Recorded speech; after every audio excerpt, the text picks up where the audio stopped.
Salama, salama, bien-aimé dans le Seigneur. C'est bien moi, votre sœur Déborah, l'humble servante du Seigneur et la vôtre aussi.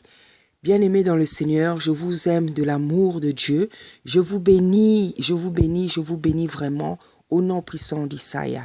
Merci, cher Saint-Esprit. Bien-aimé dans le Seigneur, aujourd'hui, effectivement, nous allons parler du Saint-Esprit.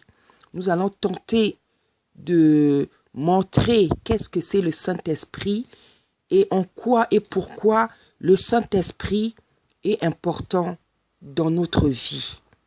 Voilà. Bien-aimés, comme vous le savez, dans la Bible, on nous parle de 3 baptêmes. Il y a le baptême de l'eau, il y a le baptême du feu et il y a le baptême du Saint-Esprit. Nombreux n'ont que le baptême de l'eau. Et puis le baptême du Saint-Esprit. Et même, beaucoup n'ont pas le baptême du Saint-Esprit. Encore moins celui du feu. Parce que nous allons voir effectivement la différence de ces 3 baptêmes-là. Nous allons voir la différence, bien-aimés dans le Seigneur. Parce que lorsque Jean-Baptiste, dans le fleuve du Jourdain, était en train de baptiser les disciples du Seigneur, il y a le Seigneur Isaïe qui était en train d'arriver et il avait dit, voici celui, voilà, il était en train d'arriver et voici, il disait, donc quand il a eu la discussion avec le Seigneur, il a dit au Seigneur, c'est à toi de me baptiser. Et le Seigneur lui a répondu, laisse faire. Laisse la volonté de Dieu se faire. Bien-aimés dans le Seigneur, nous allons aller dans le passage de Exode 31 afin que vous puissiez voir comment se comporte une personne qui manque du Saint-Esprit. Voilà, donc nous sommes dans Exode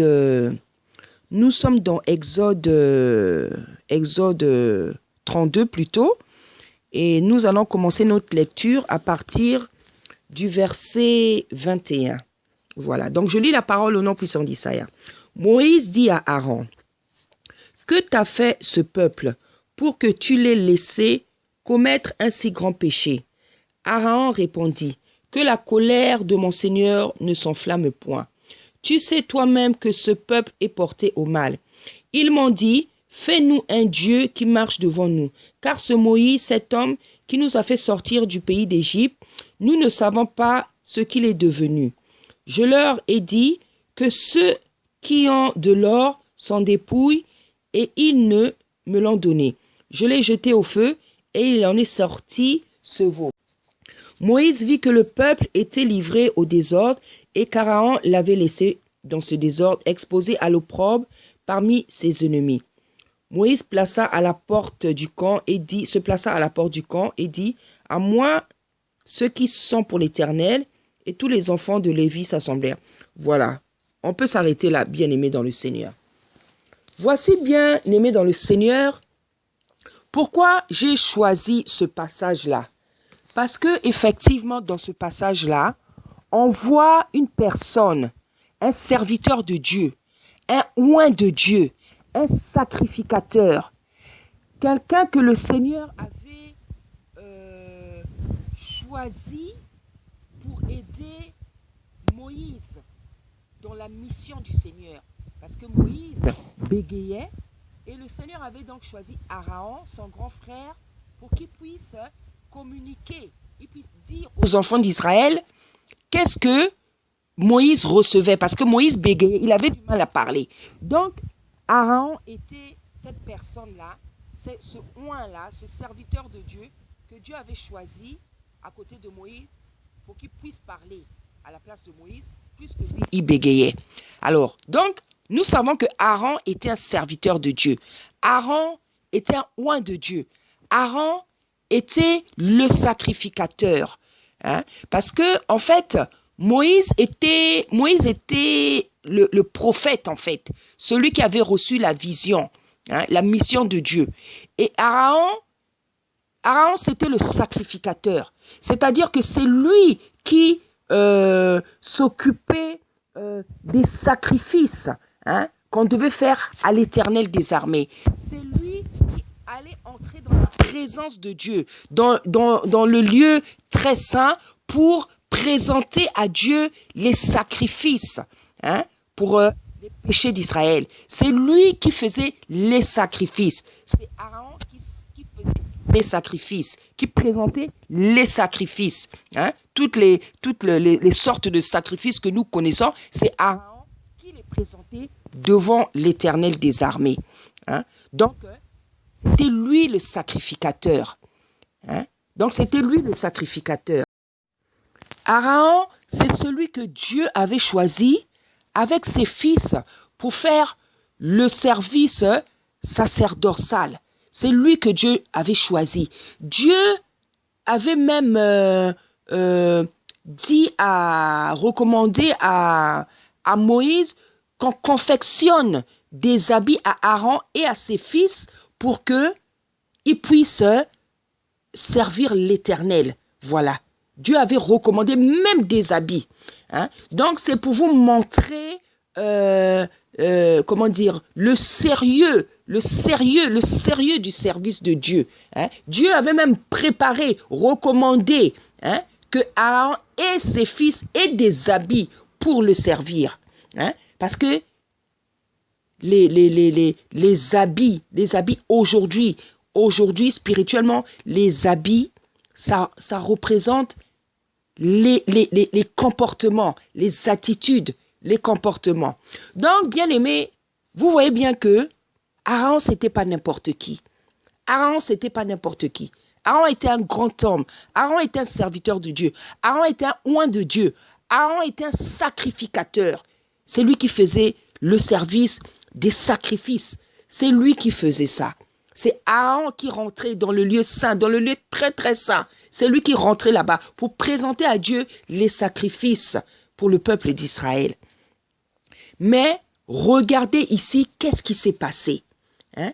Moïse est appelé par Dieu à la montagne de Sinaï pour recevoir les 10 commandements. Et Aaron, le peuple lui a été confié.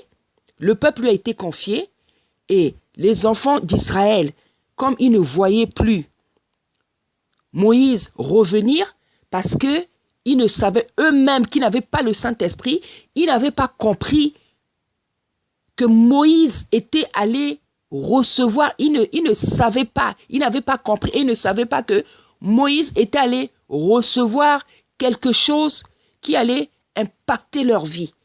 Hein? Ils ne savaient pas que Moïse était allé recevoir les 10 commandements. Parce que les 10 commandements, c'est la loi. Les 10 commandements, c'est la loi. Les 10 commandements, c'est cette loi, ces lois que Dieu le Tout-Puissant a données à toute la terre entière, afin que chaque homme sache comment il faut se comporter sur cette terre et comment il faut se comporter devant Dieu. Ils ne savaient pas que Moïse était allé recevoir quelque chose de précieux. Voilà. Dans leur impatience, dans leur convoitise, dans leur esprit de rébellion, dans leur impatience, dans je ne sais pas quel genre de sentiment qui les avait animés, voilà ce qu'ils ont décidé de faire. Voilà ce, bien aimé dans le Seigneur, ce qui s'était passé là, c'était vraiment l'esprit malin qui était venu les animer. Et le peuple, et Aaron lui-même. Hein? C'est-à-dire qu'ils étaient carrément saisis par l'esprit du mal. Ils avaient été saisis par l'esprit du mal. Regardez un sacrificateur, un oint de Dieu, qui fait le service des sacrifices devant Dieu pour le peuple. Mais regardez comment il s'est comporté. Hein? Regardez comment il s'est comporté. Moïse lui a dit, mais qu'est-ce que ce peuple t'a fait pour que tu l'aies laissé agir ainsi? Bien aimé, je veux même relire la réponse de Aaron pour que vous réalisez que vraiment, il n'avait pas le Saint-Esprit. Hein? Il a dit que la colère de mon Seigneur, donc il parlait à Moïse, il dit que la colère de mon Seigneur ne s'enflamme point. Tu sais toi-même que ce peuple est porté au mal. Ils m'ont dit, faisons-nous un Dieu qui marche devant nous. Car ce Moïse, cet homme qui nous a fait sortir du pays d'Égypte, nous ne savons pas ce qu'il est devenu. Je leur ai dit que ceux qui ont de l'or s'en dépouillent, et ils me l'ont donné, et je l'ai jeté au feu. Il en est sorti ce veau. Regardez ce Aaron-là, comment il parle, comment il a parlé. Bien aimé, il a parlé comme un enfant. Il a parlé comme un enfant. Il a parlé comme un enfant. Il a parlé comme une personne irresponsable. Il a parlé comme une personne qui ne voulait pas assumer ce qu'il avait fait. Il a parlé comme une personne qui ne veut pas assumer ses actes. Comme Adam là-bas, dans le jardin d'Éden. Hein? Dieu lui avait donné des commandements, Dieu lui avait parlé. Et lorsque le Seigneur lui a dit, mais Adam, où est-ce que tu es? Pourquoi tu te caches? Pourquoi? Qu'est-ce qui s'est passé? Il a dit, Seigneur, c'est la femme que tu as mis à côté de moi. Donc le genre de personne. Et il me semble que cette attitude, comment dire, ce caractère-là, on dirait que c'est lié aux hommes. C'est comme si les hommes, quand ils font quelque chose de mal, on dirait qu'ils n'aiment pas assumer. Hein? On dirait qu'ils auront toujours tendance à accuser une autre personne, accuser les femmes, accuser une autre personne. On dirait qu'ils n'aiment pas assumer. Hein? On dirait qu'ils n'aiment pas assumer leurs actes, leurs mauvais actes. Hein? Regardez comment Aaron a parlé. Hein? Il a dit, on dirait un enfant qui a parlé. Hein? Hein?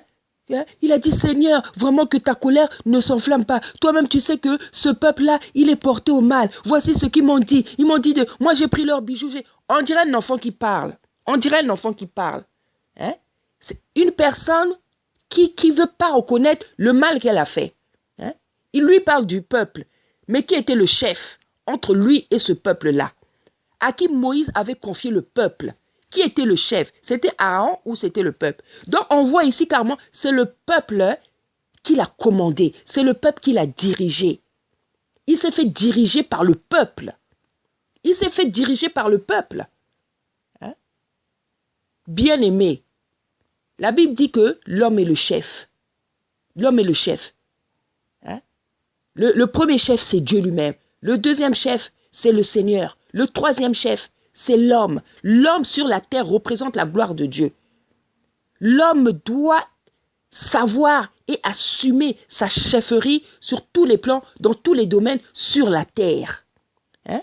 Parce que là, il avait démissionné.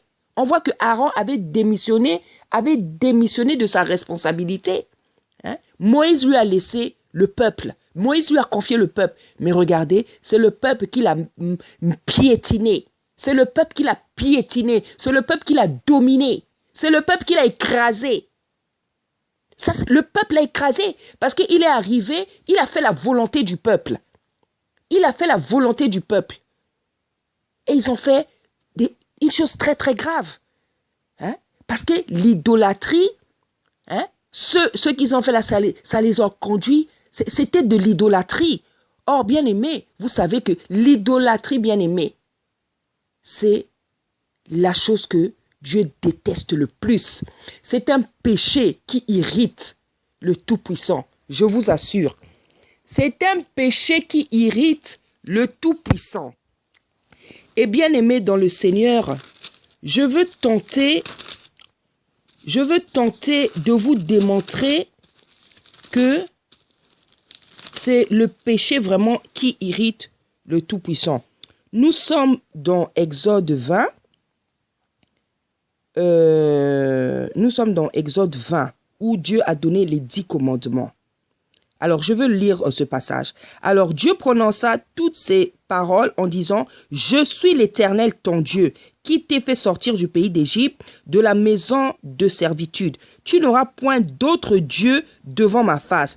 Tu ne te feras point d'image taillée, ni de représentation quelconque, ces choses qui sont... » Donc, voilà ici, là. Pourquoi je dis que je vais vous le démontrer? Parce que dans les 10 commandements, comme on l'entend, il y a 10 commandements. Et vous voyez que le deuxième commandement, Dieu dit que tu n'auras point d'autre Dieu devant ma face. C'est le deuxième commandement parmi tous les 10. Donc, Dieu veut montrer à quel point il a horreur de l'idolâtrie, de la représentation. qu'on cherche à le représenter. Parce que personne n'a jamais vu Dieu. Personne n'a jamais vu Dieu. Donc ce deuxième commandement vient en deuxième position parce que Dieu veut faire comprendre aux hommes qu'il déteste l'idolâtrie. Vous qui avez des statues dans vos maisons, vous qui avez soi-disant la statue de la Vierge Marie, vous qui avez soi-disant la statue, ou je ne sais pas tu as quel genre de statue, si c'est Bouddha, si je ne sais pas c'est quelle statue, sache que tu es dans un grand péché, tu es dans une abomination. Le Saint-Esprit, le Dieu Tout-Puissant a horreur de l'idolâtrie. Et l'idolâtrie sur la terre est représentée par des statues, par beaucoup de choses, par le chapelet avec lequel prient les catholiques. Dans la Bible, on n'a jamais vu un chrétien qui prie avec le chapelet. Il y en a qui prient avec des bijoux, des bougies. Il y en a qui prient avec je ne sais pas quoi.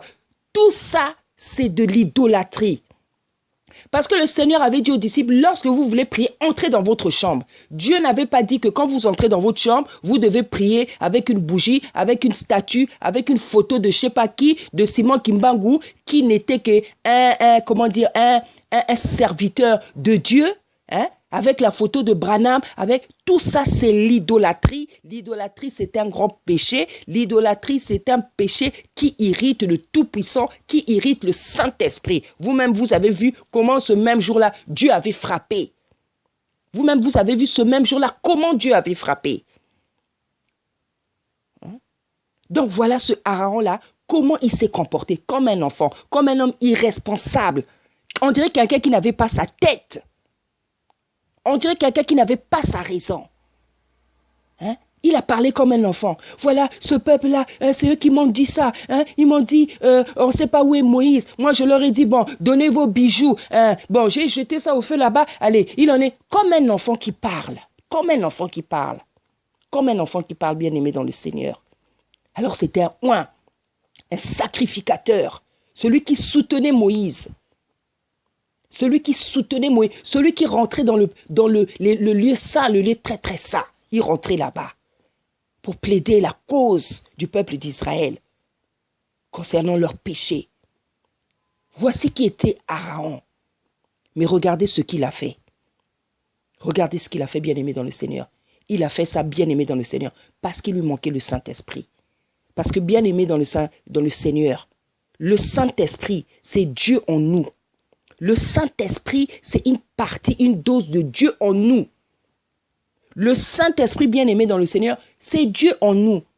C'est pour ça que lorsque le Seigneur il est parti, avant qu'il parte, il a dit « Je vous enverrai le Saint-Esprit ». La Bible nous dit encore « Sans moi », le Seigneur nous dit « Sans moi, vous ne pouvez rien faire. Sans le Saint-Esprit, on ne peut rien faire, bien-aimé. Sans le Saint-Esprit, bien-aimé, quelqu'un est comme un fou. Sans le Saint-Esprit, quelqu'un est faible. Sans le Saint-Esprit, quelqu'un est timide. Sans le Saint-Esprit, on est zéro, bien-aimé dans le Seigneur. Je vous le dis, sans le Saint-Esprit, on est zéro. C'est pour ça que le Seigneur a dit, sans moi, vous ne pouvez rien. Sans moi, c'est qui? C'est sans le Saint-Esprit. Sans le Saint-Esprit, on ne peut rien faire. Je vous assure, on ne peut rien faire. On est faible, on est zéro, on est des animaux sans le Saint-Esprit. C'est pour ça que l'apôtre Paul a parlé de l'homme animal et de l'homme spirituel. L'homme spirituel, c'est celui qui est rempli du Saint-Esprit. L'homme animal, c'est celui qui manque le Saint-Esprit. Lorsque quelqu'un n'a pas le Saint-Esprit, il est exposé à tous les défauts, à toutes les faiblesses. Et ce n'est pas les exemples qui manquent dans la Bible. Lorsqu'on n'a pas le Saint-Esprit, on est faible, on est comme un animal. C'est l'homme à l'état brut. C'est l'homme à l'état, on est des hommes à l'état brut, qui ne sont pas brisés par Dieu, qui ne sont pas travaillés, qui ne sont pas restaurés, qui ne sont pas régénérés, qui ne sont pas brisés, qui ne sont pas éprouvés. Voici qu'est-ce que c'est un homme sans le Saint-Esprit. C'est un homme à l'état brut, que Dieu n'a pas travaillé, que le feu de Dieu n'a pas travaillé. Et c'est pour ça que vous voyez que comment il s'appelle? Aaron était comme ça. Parce qu'à cette époque-là, le Saint-Esprit n'était pas là. Donc, les hommes étaient comme des animaux. C'est tout simplement... En fait, c'est Dieu qui entrait en un homme. Lorsqu'un homme, à cette époque, il était ça, c'est le Saint-Esprit qui entrait en lui et qui travaillait en lui. Hein? Hein? Donc, dans l'ancienne alliance, c'est Dieu, le Saint-Esprit, qui entrait dans les gens, qui faisait un travail, qui pouvait se retirer. Il fait un travail et il se retire. Hein? Ou alors, avec des gens comme Samuel, il y a des gens qui avaient, en qui Dieu entrait. En qui Dieu entrait et il travaillait pendant longtemps. Hein? Mais on voit qu'il y a des personnes en qui Dieu rentrait, mais ne mettait pas de temps, il ressortait. Parce que le Saint-Esprit n'était pas encore arrivé. Parce que le Saint-Esprit n'était pas encore arrivé. Parce que le Saint-Esprit n'était pas encore là. Le Saint-Esprit n'était pas encore arrivé parce que le Christ n'était pas encore mort. Parce que le Saint-Esprit vient après la résurrection. Hein? Le Saint-Esprit vient lorsque le Seigneur repart au ciel. Hein? Donc, bien-aimés, c'est pour vous dire, pour vous faire voir comment un homme qui manque de Saint-Esprit se comporte. Comment un homme qui manque de Saint-Esprit, on se comporte comme des fous, comme des animaux, comme des enfants. Bien-aimés dans le Seigneur, je veux prendre un autre exemple. Bien-aimés dans le Seigneur, je veux prendre un autre passage pour vous montrer comment se comporte quelqu'un qui manque le Saint-Esprit. Nous sommes donc dans Genèse 4. Je veux commencer à lire au début du chapitre. Adam connut Ève, sa femme. Bon, je vais un peu descendre. Donc, à partir du verset 3. Au bout de quelque temps, Caïn fit à l'Éternel une offrande des fruits de la terre et Abel de son côté en fit une des premiers-nés de son troupeau et de leur graisse. L'Éternel porta un regard favorable sur Abel et sur son offrande, mais il ne porta pas un regard favorable sur Caïn et sur son offrande. Caïn fut très irrité et son visage fut abattu. Et l'Éternel dit à Caïn, « Pourquoi es-tu irrité et pourquoi ton visage est-il abattu? Certainement, si tu agis bien, tu relèveras ton visage, et si tu agis mal, le péché se couche à la porte, et ses désirs se portent vers toi. Mais toi, domine sur lui. » Cependant, Caïn adressa la parole à son frère Abel, mais comme ils étaient dans les champs, Caïn se jeta sur son frère Abel et le tua. L'Éternel dit à Caïn, « Où est ton frère Abel? » Il répondit, « Je ne sais pas. Suis-je le gardien de mon frère? » Et Dieu dit, « Qu'as-tu fait? La voix du sang de ton frère crie de la terre jusqu'à moi. Maintenant, tu seras maudit de la terre qui a ouvert sa bouche pour recevoir de ta main le sang de ton frère.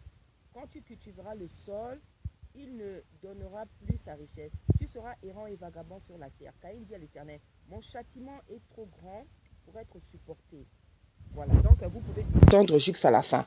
Voici, encore bien aimé dans le Seigneur, un exemple de quelqu'un qui n'a pas le Saint-Esprit. Voici un exemple comment se comporte une personne qui n'a pas le Saint-Esprit. Parce que toi qui as toi qui avais dans le passé l'esprit du meurtre, hein, c'est-à-dire facilement tu pouvais t'emporter jusqu'à tuer quelqu'un. Aujourd'hui, tu t'es converti, tu as reçu le Saint-Esprit, tu sais que tu ne peux plus refaire ça. Parce qu'il y en a qui ont tué dans la colère. Il y en a qui ont tué dans la colère. Il y en a qui sont capables de tuer quand ils sont énervés. Hein? Mais c'est en recevant le Saint-Esprit que cet esprit-là est consumé. Hein? Aujourd'hui, tu ne peux plus faire ça. Aujourd'hui, tu ne peux plus faire ça parce que tu as été baptisé du Saint-Esprit. Donc, voilà comment une personne qui manque le Saint-Esprit s'est comportée. Hein? Donc, parce que tout simplement, le Seigneur a agréé l'offrande d'Abel, ça l'a mis dans tous ses états. Il a décidé de tuer son frère. Pourquoi il a fait ça? Parce qu'il lui manquait le Saint-Esprit. Parce que c'est comme ça que, et un homme, quand il nous manque le Saint-Esprit, je vous le dis bien aimé, on est comme des fous, on est comme des animaux. Donc quand tu n'as pas le Saint-Esprit, tu es même un assassin. Tu es même un assassin. Parce que là, parce que s'il avait l'Esprit de Dieu, il n'aurait jamais fait ça. Parce que l'Esprit de Dieu C'est Dieu en nous. C'est la sagesse, c'est l'intelligence. C'est être posé. Hein? C'est être calme. C'est réfléchir. Ce n'est pas avoir la jalousie lorsqu'on a le Saint-Esprit. C'est la nature divine en nous. Et ce monsieur-là, il n'avait pas la nature divine, il n'avait pas le Saint-Esprit. C'est pour ça qu'avec cette facilité-là, il a commis un meurtre. Parce qu'effectivement, lorsqu'on n'a pas le Saint-Esprit, on commet le péché. On commet le péché avec une telle facilité. Hein? C'est le Saint-Esprit qui brise, qui détruit le péché en nous. C'est le Saint-Esprit. Et une personne qui n'a pas le Saint-Esprit, elle est comme une folle. Hein? Regardez l'acte qu'il a commis. Il a tué son frère parce que Dieu n'a pas agréé son offrande. Donc, monsieur il avait beaucoup de défauts parce que c'est ça quand tu n'as pas le Saint-Esprit. Tu es rempli de défauts. Donc, on voit que Caïn avait l'esprit du meurtre. Il avait l'esprit du meurtre, l'esprit de la brutalité. Il avait la jalousie. Donc, il avait beaucoup de défauts. Et c'est tous ces défauts-là qui l'ont conduit à commettre cet acte-là.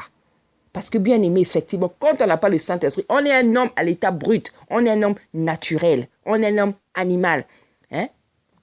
Avec tous nos mauvais penchants, nos mauvaises tendances, nos défauts. C'est comme ça qu'on est. Quand on n'a pas le Saint-Esprit, on est un homme à l'état brut, un homme animal. Hein? Regardez même comment il était même impoli. Parce que quand tu n'as pas le Saint-Esprit, tu seras même impoli. Hein? Dieu lui dit, où est ton frère? Regardez comment il répond à Dieu. Il dit, je ne sais pas. Suis-je son gardien? C'est à moi de le surveiller. Regardez comment il répond à Dieu. Donc, il avait même l'impolitesse. Donc, quand tu n'as pas le Saint-Esprit, tu as l'impolitesse. Il était même culotté. Parce que lorsque Dieu a commencé à donner sa sentence par rapport à ce qu'il avait fait à son frère, hein, Dieu lui a dit, tu seras comme ça, tu seras errant, tu seras vagabond, ceci, cela. Allez, lui, qu'est-ce qu'il répond à Dieu? Il dit que mon châtiment est trop dur pour être supporté. Donc, il y a même du culot. Quand tu n'as pas le Saint-Esprit, tu es culotté. Donc, tu ne vas penser à toi, tu ne vas penser qu'à toi. Tu es égoïste, tu ne vas penser qu'à toi. Toi, tu viens de commettre un péché grave, tu as tué ton frère, on te punit, tu dis que le châtiment de Dieu est trop lourd. Alors que toi, tu viens de commettre quelque chose de plus grave. Dieu, il est même tellement bon, même dans l'alliance là-bas, il est tellement bon, il te laisse même en vie. Hein? Non seulement Dieu te laisse en vie, Dieu te laisse en vie et Dieu dit que celui qui touchera, je mettrai un signe sur le front de Caïn, comme ça, celui qui va toucher, celui qui touche à Caïn, Caïn sera vengé 7 fois. Regardez la bonté de Dieu. Donc, la Bible dit qu'il est le même hier, aujourd'hui et éternellement. Parce qu'effectivement, même dans l'alliance là-bas, il était déjà bon. Il a toujours été bon. Parce que la Bible nous dit qu'il est le même hier, aujourd'hui et éternellement. Dieu ne change pas. Dieu ne change pas. Donc voici, bien aimé, lorsque une personne n'a pas le Saint-Esprit, qu'est-ce que ça peut donner? Ça donne des choses comme ça. Et il y a beaucoup, ce n'est pas les exemples qui manquent. Vous avez encore l'exemple de Ananias et Saphira. Ce qu'ils ont fait là. Ils ont cru qu'ils pouvaient tromper le Saint-Esprit. Mais c'est le fait de manquer de Saint-Esprit. Hein? Vous allez lire l'histoire des rois, les rois d'Israël, la manière dont certains se sont comportés. Il y en a qui ont été des rois idiots, il y en a qui ont été des rois fous. Lisez les histoires des rois. Hein? Lisez les histoires des rois. Vous allez, en fait, en lisant les histoires des rois, je vous recommande de lire vraiment toutes les histoires de rois. Toutes les histoires de chaque roi. Le Saint-Esprit, un jour, m'a fait écrire, c'est un fascicule qui va sortir un jour par la grâce du Seigneur. Un jour, le Saint-Esprit m'a fait faire un travail, en fait. Il m'a fait lire toutes les histoires des rois. Il m'a dit, lis l'histoire, toute l'histoire des rois. Et je ne savais pas pourquoi il me demandait ça. Et en fait, c'est en lisant, quand je lisais petit à petit, je commençais à comprendre pourquoi le Saint-Esprit m'avait demandé ça. Je lisais et je prenais des notes. Je lisais et je prenais des notes. Et les notes que je prenais, c'était quoi, bien aimé dans le Seigneur? En fait, quand je lisais l'histoire de chaque roi, je me suis rendu compte que dans chaque histoire de roi, dans chaque roi, il y avait un défaut qui ressortait. Et en fait, c'est ces défauts-là que j'écrivais. Hein? Donc, du premier roi, Saul, jusqu'au dernier roi. Voilà. Donc, dans chaque roi, j'écrivais le défaut qui avait animé chaque roi. Et à la fin, j'ai fait une analyse.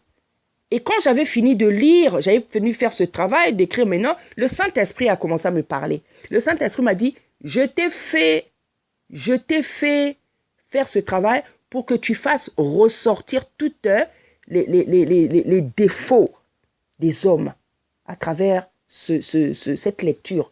Donc, le Saint-Esprit m'a fait ressortir des défauts des hommes.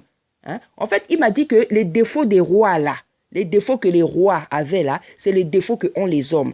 Et à la fin, j'ai fait donc une conclusion, j'ai fait une analyse. Et en fait, ce travail-là, je l'ai dans mes notes que j'avais prises dans des papiers. Et un jour, lorsque le Seigneur le permettra, je ferai sortir ça en forme de fascicule. Parce que c'est quelque chose qui doit être lu par le corps du Christ.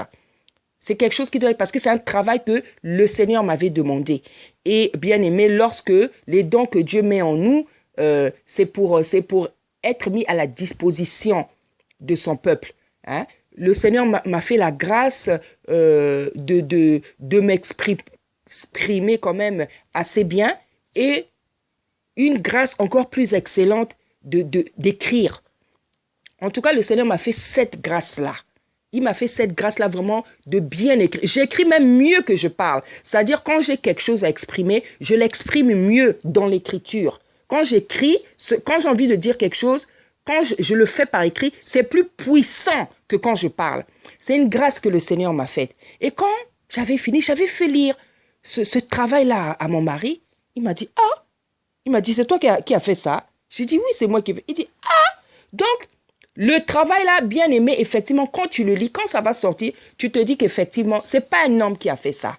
C'est pas un homme. Donc mon mari, il était vraiment surpris. Il a dit, ah, c'est toi qui as fait ça. Il a dit, l'analyse aussi, c'est toi, les conclusions, tout. J'ai dit, oui, papa. C'est Dieu qui m'a demandé de faire ce travail-là.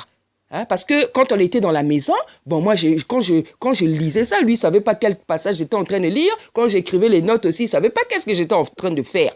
Hein? Donc, quand c'était fini, je lui ai fait lire. Parce que moi-même, quand j'avais terminé de lire ça, j'ai dit, ah, j'ai dit, mais c'est pas moi, c'est le Saint-Esprit. Surtout ce que j'ai écrit dans la conclusion, dans l'analyse. J'ai dit, mais c'est le Saint. Donc, ça m'avait tellement dépassé, je suis allé montrer à papa, j'ai dit, regarde. J'ai dit, ah, c'est toi qui as fait ça. C'est pour dire, bien aimé, qu'une personne qui a l'Esprit de Dieu et qui ne l'a pas, c'est deux personnes différentes. C'est deux personnes différentes. Hein? Et pour revenir donc à notre passage, je disais, voici ce qu'un homme a fait. Voici ce qu'un homme a fait. Parce qu'il lui a manqué du Saint-Esprit. Il lui a manqué le Saint-Esprit. Et comme je dis, les exemples ne manquent pas dans la Bible. Hein? Donc, bien aimé, j'ai tenté de vous faire voir comment se comporte quelqu'un qui manque le Saint-Esprit dans sa vie. Hein? Et c'est pour ça que Jean-Baptiste a commencé à dire aux disciples, il a dit, moi je vous baptise de l'eau, mais celui qui arrive après moi va vous baptiser du feu et du Saint-Esprit. Donc nous allons maintenant voir qu'est-ce que c'est le baptême du feu et le baptême du Saint-Esprit. Parce qu'un enfant de Dieu doit avoir ces baptêmes-là, surtout celui de l'eau et celui du feu et du Saint-Esprit.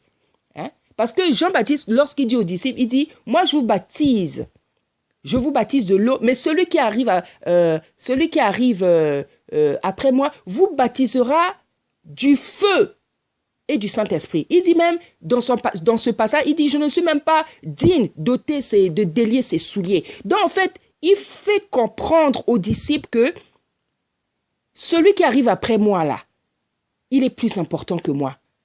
Son baptême est plus important que le mien. Moi, je ne suis même pas digne de délier ses souliers. Donc, bien aimé, nous allons maintenant voir qu'est-ce que c'est le baptême du feu et du Saint-Esprit pour que les enfants de Dieu puissent comprendre que le baptême du feu et du Saint-Esprit est crucial, est crucial et très, très, très, très important. Et très, très important. Et bien aimé dans le Seigneur, avant qu'on parle du baptême du feu et du Saint-Esprit, j'aimerais donc lire le passage qui commence à en parler. Donc, nous sommes dans Matthieu 3. Je vais lire à partir du verset 11. Moi, je vous dis, donc là, c'est Jean-Baptiste qui parle. Moi, je vous dis, moi, je vous baptise d'eau pour vous emmener à la repentance. Mais celui qui vient après moi est plus puissant que moi. Et je ne suis pas digne de porter ses souliers.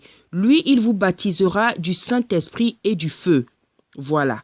Donc, ici, on comprend déjà que Jean-Baptiste fait comprendre au peuple, aux disciples que celui qui va vous baptiser, celui qui arrive après moi là, moi je vous baptise de l'eau, mais celui qui arrive après moi là, lui, il va vous baptiser du feu et du Saint-Esprit. Et il dit qu'il reconnaît qu'il est plus puissant que moi.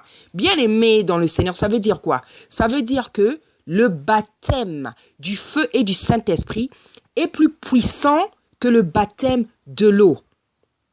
C'est un baptême qui est plus puissant. C'est ce que Jean-Baptiste voulait dire.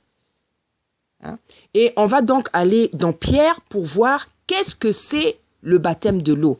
Parce qu'avant qu'on explique le baptême du feu et le baptême du Saint-Esprit, qu'est-ce que c'est? On va d'abord aller voir dans le livre de Pierre qu'est-ce que c'est le baptême de l'eau.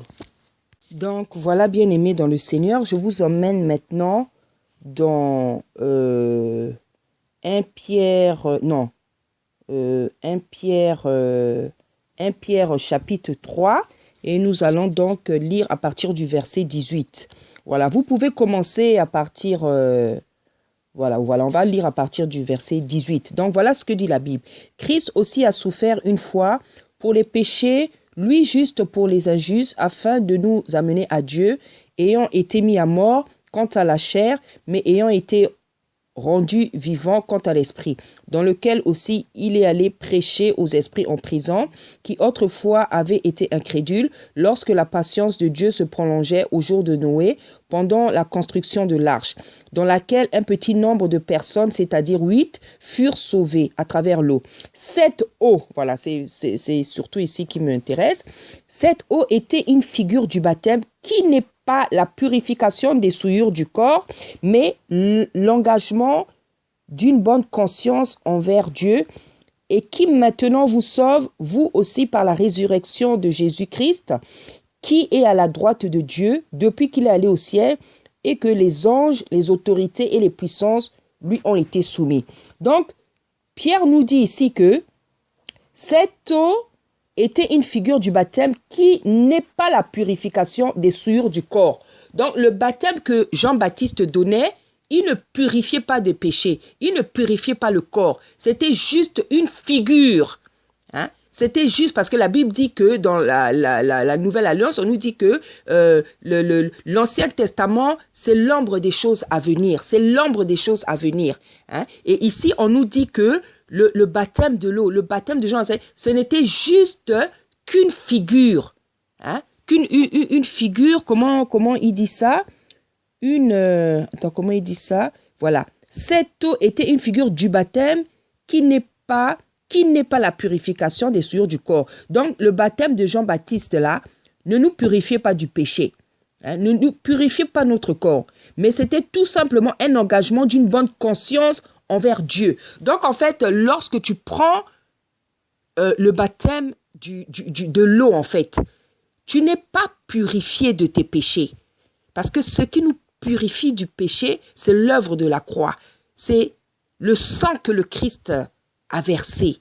C'est ça, c'est son sang qui nous purifie du péché. Ce n'est pas le baptême de l'eau. Parce qu'il y en a qui pensent que quand ils prennent le baptême de l'eau, ils sont purifiés. Non.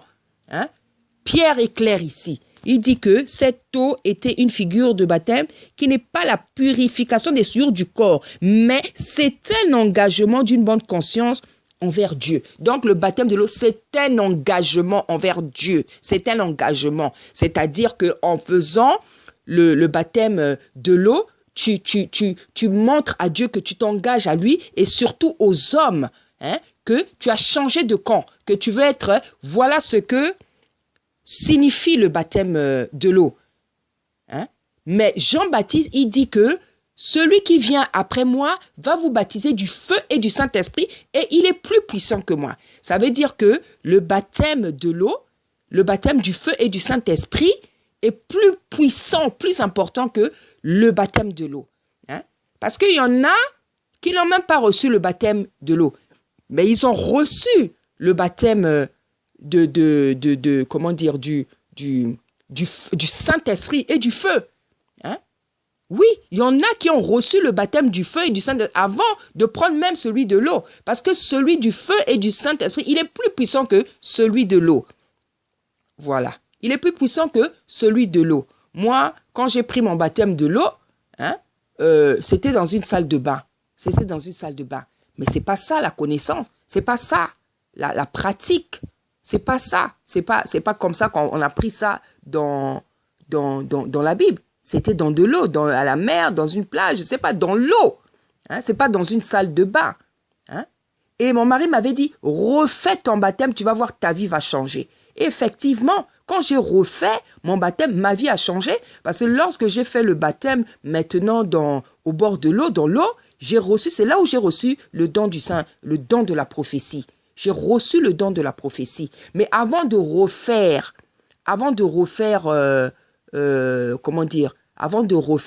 ce baptême-là, mais j'avais déjà le baptême du Saint-Esprit. J'avais déjà le baptême. Et quand j'avais le baptême, c'est vrai, je me sentais plus forte déjà. Je me sentais plus puissante. Hein? Et après, il ne me manquait plus que le baptême du feu. Voilà, donc ces 3 baptêmes ont leur signification, ont leur impact dans nos vies. Hein? Donc là, j'ai tenté de vous rappeler à travers les Écritures de Christ, de Pierre plutôt, le baptême. Qu'est-ce que c'est le baptême de l'eau? Maintenant, nous allons aller voir qu'est-ce que c'est le baptême du feu et du Saint-Esprit. Qu'est-ce que c'est le baptême du Saint-Esprit et du feu? Voilà, donc là, je vais vous emmener dans Acte 2, à partir de Acte chapitre 2. Et la lecture est tellement longue que je ne veux pas tout lire, bien aimé. Je sais que vous connaissez ce passage. Ceux qui ne connaissent pas ce passage, ils peuvent lire tout le chapitre 2. Hein? Moi, je vais prendre... en fait, c'est le jour de la Pentecôte, lorsqu'il y a eu l'effusion du Saint-Esprit. Voilà. Moi, je veux prendre à partir du verset 37. Parce que, excusez-moi, bien aimé, le chapitre là, il est tellement long. Donc, pour ceux qui ne connaissent pas bien, je vous recommande vraiment de lire tout le chapitre 2 dans le livre des Actes. Hein. Moi, je veux lire à partir du verset 37. Voilà. Donc, Pierre avait fait un discours. Il avait fait un discours quand ils ont reçu le Saint-Esprit. Pierre a fait un discours et juste après ce discours, il y a eu vraiment beaucoup de conversions. Voilà. Donc, je vais lire à partir du 37. Après avoir entendu ce discours, parce qu'il avait fait un discours vraiment d'exhortation puissante. C'est pour ça que je te recommande vraiment de lire, hein, comme ça que tu vas comprendre qu'est-ce qui s'était passé. Après avoir entendu ce discours, ils eurent le cœur vivement touché et ils dirent à Pierre et aux autres apôtres, « Hommes, frères, que ferions-nous » hein? Donc, ils leur demandaient, qu'est-ce qu'on va faire maintenant pour être proche de Dieu, pour appartenir à Dieu. Pierre leur dit, repentez-vous et que chacun de vous soit baptisé au nom de Jésus-Christ pour le pardon de vos péchés et vous recevrez le don du Saint-Esprit. Car la promesse est pour vous, pour vos enfants et pour tous ceux qui sont au loin et aussi en grand nombre, que le Seigneur notre Dieu les appellera. Et par plusieurs autres paroles, il les conjurait et les exhortait, disant, sauvez-vous de cette génération perverse.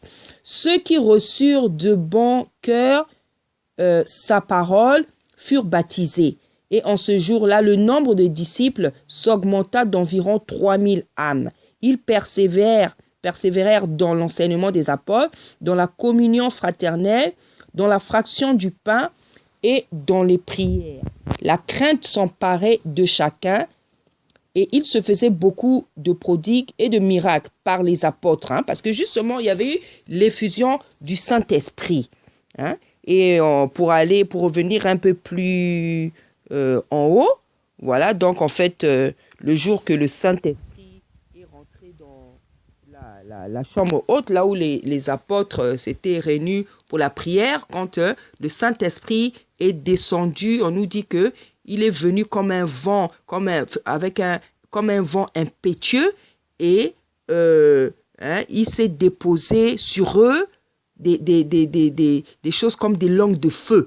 Et en fait, ils étaient en train d'être baptisés du Saint-Esprit, du baptême de feu.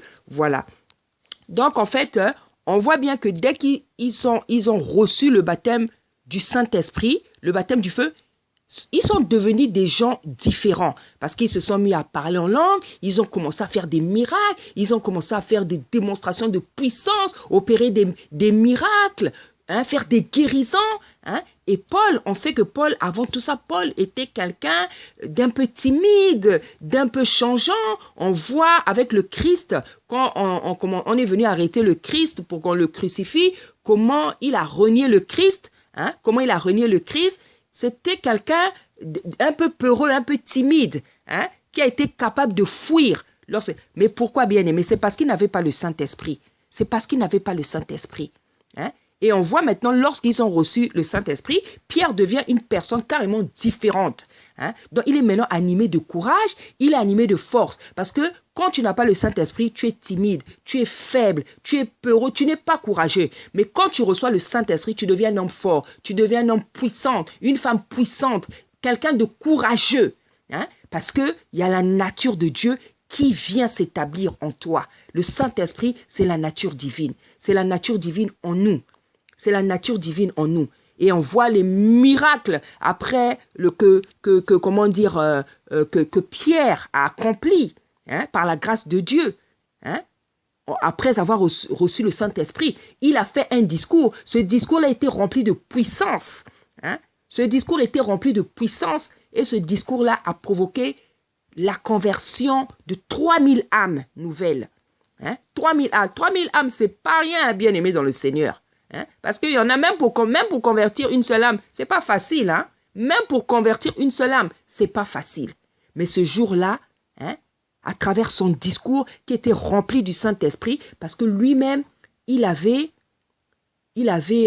reçu le Saint-Esprit, il a été capable par la grâce de Dieu de convertir 3000 âmes. Donc, c'était pas rien, bien aimé. C'était pas rien. Parce que comme tu le sais, même pour convertir une personne, c'est pas facile. Nous avons des amis, des membres de nos familles pour lesquels on a pris des années pour qu'ils se convertissent. Mais regarde en quelques secondes, en quelques minutes, en quelques heures, comment un homme, parce qu'il avait reçu la grâce du Saint-Esprit, comment le nombre de personnes qu'il a pu convertir par la grâce de Dieu, bien sûr. Parce que c'est Dieu qui agit. C'est le Saint-Esprit qui agit. Ce n'est pas une personne qui convertit, mais c'est le Saint-Esprit que lui l'a reçu, qui permet que les gens se convertissent. C'est pour ça, bien-aimé, toi qui n'as pas le baptême du feu, toi qui n'as pas le baptême du Saint-Esprit, il faut que tu cherches à avoir le baptême du feu et du Saint-Esprit. Parce que c'est le baptême du Saint-Esprit fait de toi une personne différente. Le baptême du Saint-Esprit te donne la puissance, le courage, l'audace, la bravoure. La bravoure, c'est plus que le courage. Avec le Saint-Esprit, tu vas faire des choses que les autres n'ont jamais fait sur la terre. Avec le Saint-Esprit, tu seras capable de faire des choses que les gens n'ont jamais fait sur la terre. Avec le Saint-Esprit, tu seras capable de faire des choses que les gens n'ont pas le courage de faire. C'est pour ça que Job avait dit, j'ai marqué ma génération. Avec le Saint-Esprit, tu vas marquer ta génération par des exploits, des prouesses, des choses, des actes que quelqu'un n'a jamais fait sur la terre. Avec le Saint-Esprit, tu es un héros. Tu es un héros. Moi, je me rappelle pour ma dernière grossesse, parce que j'ai 7 enfants, pour ma dernière grossesse, donc j'ai été plus courageuse que les autres grossesses. Parce qu'à chaque grossesse, tu es plus courageuse parce que tu as maintenant l'expérience. Tu arrives quand même à gérer un peu, je dirais pas maîtriser, mais à gérer quand même la douleur. Et à la dernière grossesse, le dernier enfant que j'ai, donc je n'ai pas crié. Je n'ai pas crié, je n'ai pas gémi.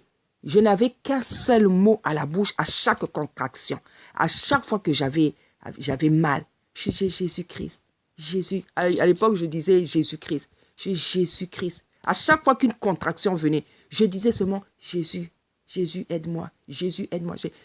Je n'ai pas crié, je n'ai pas crié. Quand les contractions ne venaient pas, j'étais comme, dès que ça venait, c'est le seul mot que j'avais à la bouche. Je n'ai même pas crié, je n'ai même pas gémi. Parce que dans ma tête, j'avais pris la décision. Je dis, tu vas compter que sur la puissance du Saint-Esprit, sur la puissance de ce nom-là. Hein? Et c'est la décision que j'avais prise. Et je n'ai fait ça. Je n'ai pas crié, je n'ai dit que Jésus, aide-moi. Jésus, aide-moi. Jésus, aide-moi. Jésus, aide-moi. Jusqu'à ce que l'enfant sorte. Et bien aimé, je vous dis, de tous mes enfants, c'est l'enfant qui est sorti le plus rapidement possible. C'est celle qui est sortie le plus rapidement. J'ai eu, peut-être, je dirais, la dernière, celle qui m'a vraiment fait mal là, ça m'a fait peut-être, c'est-à-dire j'ai une grosse contraction, pang, pang. Après, l'enfant est sorti. Après, l'enfant est sorti. Après, l'enfant est sorti.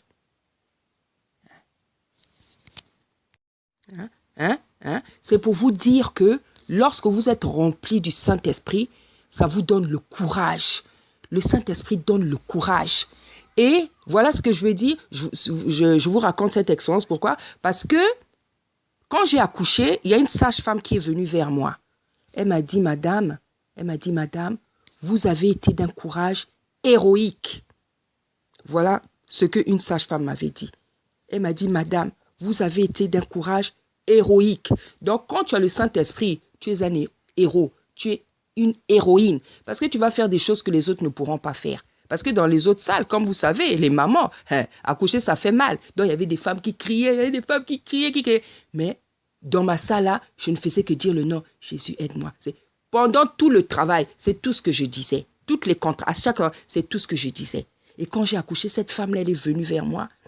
Et ce n'était même pas celle qui m'avait accouché, c'était une autre. Celle qui m'avait accouché, c'est celle qui avait participé à l'accouchement. Elle m'a dit, madame, vous avez été d'un courage héroïque. Je lui ai dit merci. Et c'est ça, parce que le Saint-Esprit fait de toi un héros. Le Saint-Esprit fait de toi un héros. Le Saint-Esprit fait de toi une héroïne. Le Saint-Esprit te transmet sa nature. Et la nature de Dieu, c'est quoi? C'est le courage. La nature de Dieu, c'est quoi? C'est la puissance. La nature de Dieu, c'est quoi? C'est les exploits. La nature de Dieu, c'est quoi? C'est les prouesses. Donc, quand tu as le Saint-Esprit, tu fais des choses qu'un homme naturel ne peut pas faire. C'est pour ça, bien aimé dans le Seigneur, je suis venu avec cette exhortation que j'ai reçue de la part du Saint-Esprit pour que tu reçoives le baptême du feu et du baptême du Saint-Esprit. Et le baptême du Saint-Esprit. Parce que peut-être aujourd'hui, tu n'as fait que le baptême de l'eau. Tu n'as reçu que le baptême de l'eau. Mais tu dois recevoir le baptême du Saint-Esprit et le baptême du feu. Parce que le baptême du Saint-Esprit te change. Il te fait devenir quelqu'un de puissant. Et le baptême du feu te fait devenir quelqu'un d'extraordinaire. D'extraordinaire. Parce que le feu, ça brûle. Donc, quand tu as le feu en toi, quand tu es un homme de feu, quand tu es une femme de feu, tu deviens quelqu'un de je ne sais pas comment dire. Tu deviens, on va plus te trouver comme un être humain. Parce que quand tu vas parler, les choses vont s'accomplir. Quand tu vas faire un miracle, tu vas prier, le miracle ne va pas tarder. C'est-à-dire que tu deviens quelqu'un d'exceptionnel, d'extraordinaire, de spécial. Tu deviens un petit Dieu, bien-aimé dans le Seigneur. C'est pour ça, bien-aimé dans le Seigneur, toi qui n'as pas encore reçu le baptême du Saint-Esprit et le baptême du feu, je t'exhorte à le recevoir. Je t'exhorte à le recevoir. C'est un baptême qui peut se recevoir par l'imposition des mains, comme nous l'avons vu avec Paul et Barnabas, qui l'ont reçu dans l'église par imposition des mains.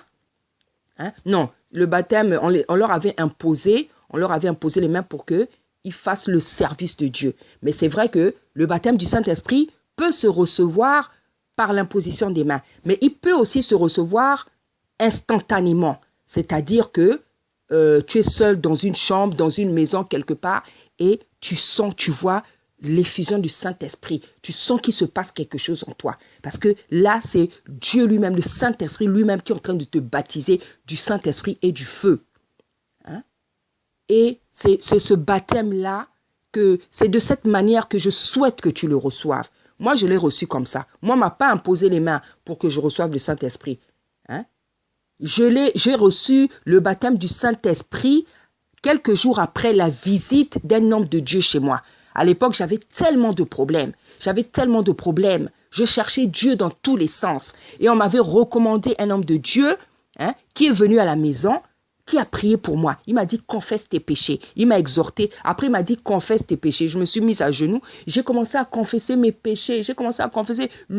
Lui chantait. Il chantait, moi, je confessais mes péchés. Il chantait, je confessais mes péchés. Après, il a prié pour moi. Après, il est parti. Et c'est au bout de quelques jours que j'ai reçu le baptême du Saint-Esprit par rapport au travail qu'il avait fait dans ma vie.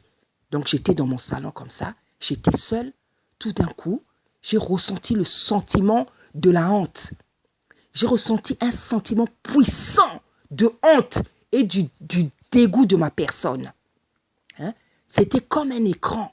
Le Saint-Esprit a commencé à rappeler à ma mémoire les péchés que j'avais commis. Comment je découchais quand j'étais jeune. Les avortements que j'ai commis. L'impudicité que je pratiquais. Donc, c'était comme un écran qui défilait devant mon visage. Et cet esprit-là, cette voix, vous sentez une voix, un esprit qui parle à votre âme, à votre esprit. C'était le baptême du Saint-Esprit, bien-aimé dans le Seigneur. C'est comme ça que je l'ai reçu. Et j'avais une photo dans mon salon. À cette époque-là, j'avais cette photo. Et quand j'ai regardé la photo, pendant que le Saint-Esprit parlait à mon... Je me trouvais tellement sale. Tellement honteuse. Parce qu'il était en train de mettre à ma mémoire tous les péchés que j'avais commis. Donc, je me trouvais sale. J'étais dégoûtée de moi, de ma personne. J'avais même envie de jeter cette photo-là. Je sais même pas, je crois même que j'avais jeté cette photo. Parce que je ne me trouvais pas propre, bien-aimé. Parce que quand il vient sur toi, il vient en toi, bien-aimé. Tu vas savoir que c'est lui. Tu vas savoir que c'est le Saint-Esprit. C'est comme ça que je l'ai reçu. Donc, cette manière-là, on appelle ça recevoir le Saint-Esprit de manière instantanée. C'est-à-dire, c'est lui-même qui pose sa main sur toi. C'est lui-même qui fait le travail. Et bien aimé, pour ceux qui n'ont pas encore reçu le Saint-Esprit, c'est de cette manière que je souhaite que tu reçoives. Parce qu'avec les pasteurs d'aujourd'hui, là, on ne sait pas quand il va venir t'imposer les mains, les choses qu'il va te déposer sur toi. Parce que quand un pasteur t'impose les mains, tu peux aussi recevoir des mauvaises choses. Parce que tu ne connais pas sa vie. Parce que tu ne connais pas sa vie. Tu ne connais pas sa vie. Regardez les scandales dans lesquels les pasteurs se retrouvent. Alors toi, aujourd'hui, on va venir t'imposer les mains. Tu ne sais pas qu'est-ce qui va venir te déposer. Si tu veux recevoir par imposition des mains, prie. Demande au Saint-Esprit, dis Seigneur, montre-moi quel est le pasteur qui peut m'imposer les mains. Parce qu'aujourd'hui, il faut seulement faire comme ça. Parce que le Saint-Esprit, tu peux recevoir beaucoup de bonnes choses comme beaucoup de mauvaises choses. Ça dépend du pasteur, de sa consécration, de sa droiture, de sa crainte envers l'Éternel. Si c'est ce genre de pasteur, tu vas recevoir des bonnes choses. Mais si c'est un pasteur qui trompe sa femme, qui pratique la masturbation, qui sort avec les jeunes filles, qui prend la drogue, la boisson, si c'est ce genre de pasteur-là, dont on a découvert la nudité, si c'est seulement ce genre de pasteur, évite, bien-aimé dans le Seigneur. Parce que tout ça, il y va de notre salut, de notre vie, de notre bonheur. Ce n'est pas n'importe quel pasteur qui peut t'imposer les mains, n'importe quel pasteur qui peut te toucher. Ce n'est pas n'importe quel pasteur. Voici, bien-aimé, l'exhortation, le message que j'ai reçu de la part du Saint-Esprit afin de vous le communiquer. Vous tous qui allez écouter cette prédication, soyez bénis. Soyez bénis, bien-aimés dans le Seigneur. Que le Tout-Puissant, le Saint-Esprit vous fasse du bien. Qu'au moment où je vous parle, le Saint-Esprit vienne vous visiter. Que ceux qui n'ont pas encore reçu le Saint-Esprit le reçoivent au moment où je parle, Seigneur, au nom puissant d'Isaïe. Toi qui n'as pas encore reçu ni le baptême du Saint-Esprit, ni le baptême du feu, qu'au moment où j'exhorte, que tu le reçoives au nom puissant d'Isaïe. Et que ce baptême que tu n'avais pas encore vienne complètement, radicalement changer ta vie et impacter ta vie. Faire de toi une femme, un homme, une jeune fille, un jeune homme, un enfant puissant, différent, qui impacte sur la terre au nom puissant d'Isaïe. Soyez bénis, bien-aimés dans le Seigneur. Amen.